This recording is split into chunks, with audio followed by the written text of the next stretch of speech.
pay-per-view all over Australia, and we expect hundreds of thousands of Aussies to tune into that fight.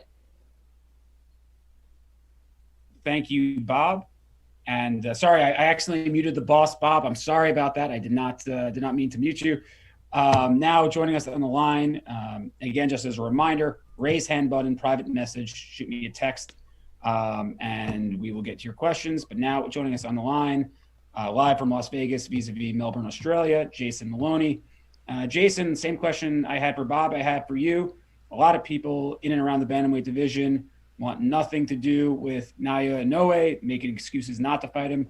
You're running into that head first. Can you talk about the confidence and why you feel you're the man to dethrone arguably the pound for pound best fighter in the world? Yeah, thanks, Evan. It's good to join you all. And mate, I think every fighter should want to fight the best. That's why we're in the sport. My dream and my goal is to be the best bantamweight in the world, and the only way to make that happen is to beat Inoue.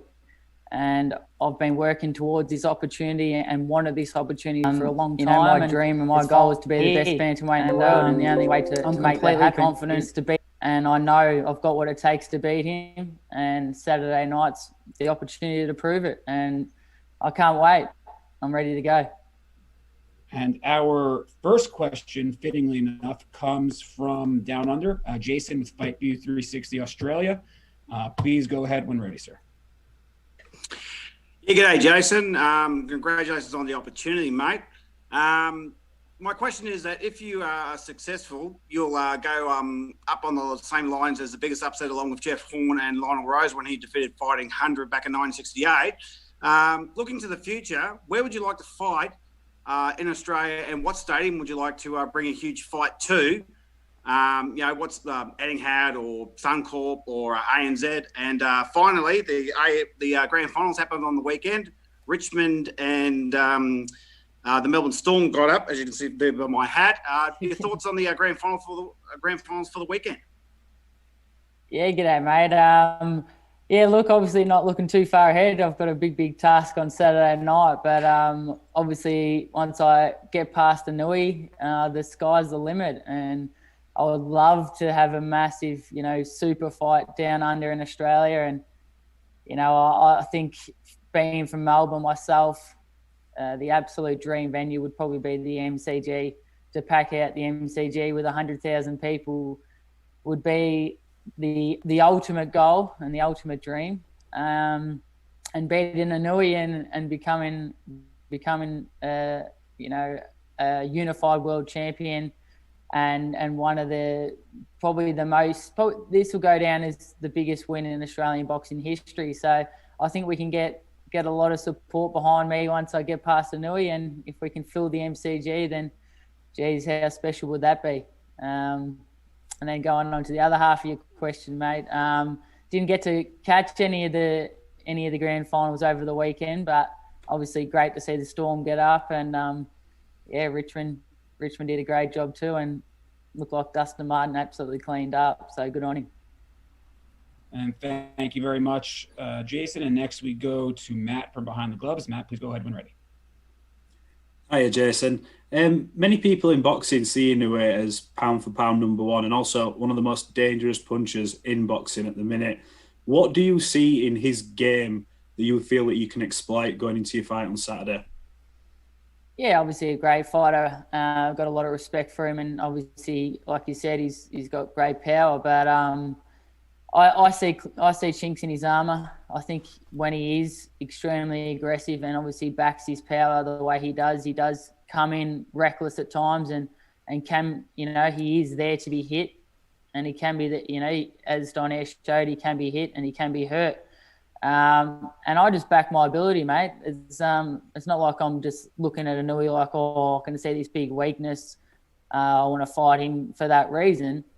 I want to fight him because I want to be the best, and I back my ability, and I know how hard I've worked over the past 17 years to get to this opportunity, and I believe in myself, and I'm going to do absolutely whatever it takes to win this fight. you both share a common opponent in Emmanuel Rodriguez. Obviously, you had a close fight with him, and Inoue dispatched him in 2 rounds. But do you see this fight as basically a case of styles make fights, and that you're prepared to fight, fire with fire and meet him in the center of the ring? Yeah, definitely. And, we know that even though we share a common opponent, that's not exactly how boxing works. Just because he beat him and I didn't doesn't mean anything. And to be honest, if that fight was 2 years ago, and if I was to fight Rodriguez now, or even if I was to fight myself 2 years ago, I reckon I'd knock both of those guys out too. So I'm not taking too much away from that common fight or common opponent. I know how much I've improved over the past 2 years, and this is a completely different animal to the one that Rodriguez fought. Thank you very much. And now we go to Mike Dixon. Mike, you're asked to unmute, so please unmute and ask your question. Hi, Jason. The Las Vegas odds makers listed you as an underdog at plus 600. Does this give you like an added motivation or a chip on your shoulder to win on Saturday? Yeah, absolutely. I love being the underdog, and I love proving people wrong and going out here and, as I've said before, shocking the world. This is the opportunity. I know a lot of people don't give me a chance in this fight, and that just gives me extra motivation and an extra fire in the belly to go out there and show people what can be done. People play some of these fighters like Inoue and like they did do with Lomachenko on this pedestal and think that they're unbeatable, but they're not. We're all human. We're all got 2 arms and 2 legs, and everyone has weaknesses. Everybody can be beaten, and I'm going to go out there and show everybody what belief, hard work, and having the guts to be brave enough and dare to be great can do. And I can't wait to go out there and achieve this. It's going to be very special, and I look forward to proving everybody wrong. Thank you very much, Mike. And next we go back down under, and I have to say fight week with a prominent Australian fighter does not feel the same without the Australian media here. So on behalf of Top Rank, I cannot wait till the Aussie media comes back. We had some great times during Crawford Horn Fight Week, especially when you all stalked the gym to try and get a look at Terrence Crawford. There's some classic moments there. So now on that note, we go to Brock Ellis from Australia Boxing. Brock, please go ahead when ready. Thanks, Evan. It's great to have an Australian presence here, albeit virtually. Jason, I wanted to ask, do you feel like you're one of the rare fighters to have benefited from the global pandemic? G'day, Brock. How are you, mate? Yeah, I do, mate. It's, obviously when the whole pandemic hit, it was a pretty scary thought to think that I might have been sitting on the sidelines for the rest of the year. Obviously, I was originally scheduled to fight on April 25th, and that fight was called off. And it was a scary thought to think that what's going to happen. I'm 29 years old in the peak of my career and chomping at the bit to get another chance at a world title, and I can't fight. So it was a pretty scary thought. But thankfully, I'm signed to the best promotional company in the world in Top Rank, and they didn't let the pandemic stop boxing. They brought it back in the bubble, and I've been given 2 of the biggest opportunities of my life. And I took the first opportunity in June with both hands and had a good performance against Baez, but this one is going to be even better, and I've got the opportunity of a lifetime against Inoue here, and I'm 100% ready to go, and I'm going to grab this opportunity with both hands, put on the absolute performance of my life, and this year will go down, even though it's been such a shocking year for most people in the world, it'll go down as the best year in my life. And just on that Baez fight, in Australia, it's widely seen as one of your best, if not your best performance. For those who hadn't seen you previously, do you think that's a good sample of what you're capable of? Man, I was happy with that performance, but I still haven't shown anywhere near what I'm fully capable of doing inside the ring, I don't think, and that's what excites me. That Saturday night, this is where it's my time to shine. This is the biggest platform, And this is where I go out and show everybody actually what I'm capable of doing. And again, I think that's part of the reason I am a big underdog, is that people don't know what I'm capable of doing inside the ropes. And I'm looking forward to showing it on Saturday night. And there's no better way and no better place to show it. Thank you very much, Brock. Now we go back to the United States with Jake Donovan from Boxing Scene. Jake, you have a question for Jason first and then one for Bob, correct? Correct. So shoot when ready, sir. Thanks, Evan. Hey, Jason, good catching up with you again. You too, man. Thank you, appreciate it. So I wanted to ask, what does it mean for you that you and Andrew continue to enjoy this ride together? Not just, that you're fighting on the same schedule, basically, even though 2 weeks apart this time, but that you're both entering pretty much the biggest fights of your respective careers at the same time.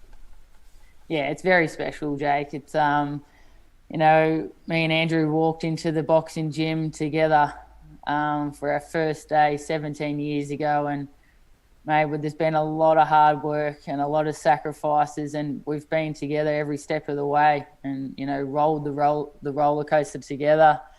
A lot of ups and a lot of downs, and a lot of hard work. A lot of blood, sweat, and tears. And in 3 weeks' time, we can get on a plane with 4 world titles on that plane and go home to Australia and celebrate together with each other, but also our friends and our family and everyone who's supported us since day one. So it's going to be very, very special, mate. And, all those years of hard work and sacrifices will all be worth it once we both achieve this dream. Firstly with myself Saturday, but then Andrew obviously on November 14. And it's a very, very exciting thing to think about. And it gives me that extra motivation to go out there and make sure that we get the job done.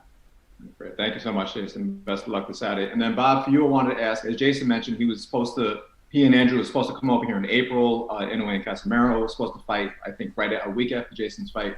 Was it always in the plans that Jason would essentially get this opportunity, even way back then? Well, first, Jake, we put him in with a very, very good opponent in his last fight. And our matchmakers wanted to see, they had heard about it, they had seen film, they wanted to see for themselves the level of his competence and how good a fighter he was. We had heard all these stories, and he passed the test. And so when it came to making the match with Inoue, we felt that it was a very competitive fight and that Jason had a real good chance to upset Inoue, and so we made the match. Thank you, Bob. And we have one final question for Jason, and we'll let him get back to his day. Cynthia Conte, you should be unmuted, so please go ahead. Inoue is known as a monster with a very good power.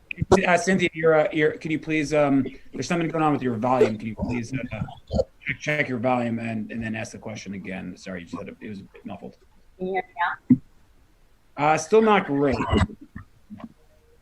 If you want, try it once more, maybe speak a little louder, and maybe we'll be able to make it out. Can you hear me now? Perfect. Go ahead. Okay. Inoue is known for his devastating power. There's a reason why he is called the monster. We've seen him in other fights. He's knocked people out in like 2 rounds or even 1 round. Talk about your training camp. Have you brought in different sparring partners? And how do you get ready for someone's power like that? Are you bringing in different weight class sparring partners for this camp? Yeah, look, he's got exceptional power, but I believe that I do too. And in terms of the sparring partners and the preparation, we've had a really good mix of sparring partners. We had some good sparring back home in Australia, and then I've had 5 different sparring partners that we've been switching throughout the training camp over here in Vegas. And 3 of the guys are actually staying in this house with us at the moment, the sparring partners, and we've had them watching Inoue every day. That's their homework, study Inoue, and when they come into the ring with me, their job is to be little imitations of Inoue, and they're jumping in trying to have the same movements and trying to throw the same shots as Inoue and trying to give me, the same look that Inoue's going to give me once we get inside the ring. And they've done a tremendous job.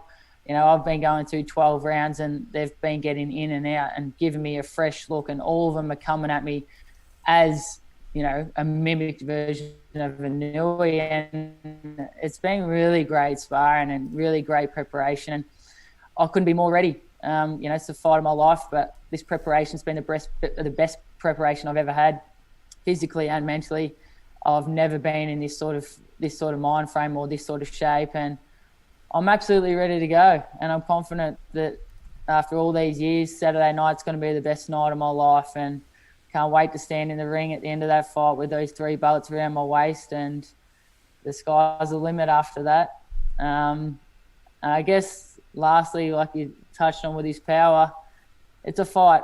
I know, you can't swim without getting wet. I know I'm going to have to wear some of his shots, but believe me, I can take a shot. I've never been hurt or dropped or knocked out ever in over my 100 fights. I know that I'm going to have to, take some of his shots, and I'm going to have to probably go through a little bit of adversity to win this fight. But as I said, I'm willing to do whatever it takes. One thing that separates us, I believe, is the will. I don't think anyone in this division wants it as bad as I do. And on Saturday night, I'll show what I'm willing to go through to make sure that I come out successful. And and if some of the undercard fights run short, we're going to show video of him and Andrew sparring one another, because I'm sure that is some incredible action. So, Jason, sorry, we bugged the gym. You and Andrew sparring will be on ESPN Plus Saturday night. Before we go, Jason, any final thoughts that you want to relay to everybody watching and to all the media here today? Yeah, look, thanks for your time, everybody. A massive thank you to Bob, firstly, for this opportunity. Obviously, it's the opportunity that I've been working towards for 17 years, as I mentioned, and I'm so thankful that this opportunity is finally here. On Saturday night, I've got the chance to achieve my dreams, and as I said, the preparation's been absolutely fantastic, and I'm very, very confident that I'm about to go there and achieve something very special. So don't miss it. Tune in. Bob did say that he thinks it's going to be possibly fight of the year, and he's a smart man. This is going to be fight of the year and upset of the year as well for a lot of people. And I can't wait. So tune in and watch something very special.